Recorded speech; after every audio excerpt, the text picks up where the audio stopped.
नमस्कार मित्रों, मैं हूं आपका मित्र उमेश महादोशी। अग्राम वाणी पर आपका हार्दिक स्वागत है। समकालीन लघु कथा की विकास यात्रा में योगदान के क्रम में आज हम आरंभ कर रहे हैं लघु कथाओं की एक नई श्रृंखला, मुहावरों से सज्जित लघु कथाएँ।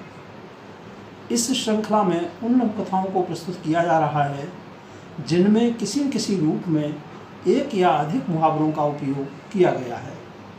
इस कार्यक्रम में प्रत्येक रविवार को एक या दो लघु कथाएँ प्रसारित की जाएंगी। नई पीढ़ी की लघु कथाएँ कार्यक्रम के स्थान पर मुहावरों से सज्जित लघु कथाएँ कार्यक्रम अगली सूचना तक जारी रहेगा।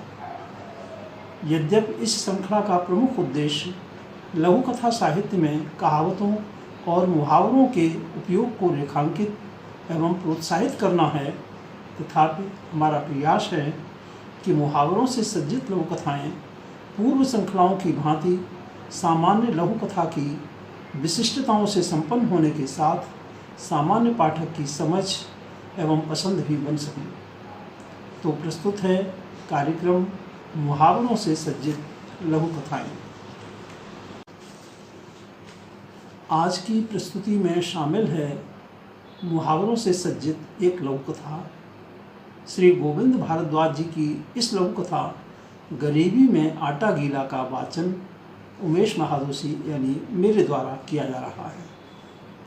तो प्रस्तुत है श्री गोविंद भारद्वाज जी की लघु कथा गरीबी में आटा गीला। कक्षा में हिंदी के अध्यापक मुहावरों और कहावतों के बारे में पढ़ा रहे थे। अध्यापक जी ने मोहित से पूछा, बेटा कोई मुहावरा बोलो। मोहित बोला, गरीबी में आटा गीला। वाह शाबाश, चलो अब इसका अर्थ बताओ, अध्यापक जी ने फिर पूछा। मोहित ने धीरे से कहा, जब किसी के पास कोई चीज़ का अभाव हो और जो उसके पास हो वह भी गुम हो जाए या बर्बाद हो जाए। अरे वाह मोहित, बहुत सही अर्थ बताया है। अब जरा इसका वाक्य में प्रयोग भी कर दे बेटा। थोड़ी देर मोहित चुप रहा। बताओ बेटा, अध्यापक ने फिर जोर देकर कहा। छोटू के बापू ने बड़ी मुश्किल से मेहनत मजदूरी करके 300 रुपये कमाए थे। वे भी रास्ते में कहीं गिर गए। तब बापू ने उदास मन से उसकी अम्मा से कहा, आज तो गरीबी में आटा गीला हो गया। मोहित वाक्य पूरा करता करता फूट फूट कर रो पड़ा। अरे क्या हुआ मोहित, तुम रो क्यों रहे हो? तुमने तो बहुत अच्छे ढंग से मुहावरे का वाक्य में प्रयोग किया है। ऐसा लगता है जैसे सचमुच ही किसी के साथ ऐसा ही हुआ हो। अध्यापक जी ने दुलारते हुए उससे कहा।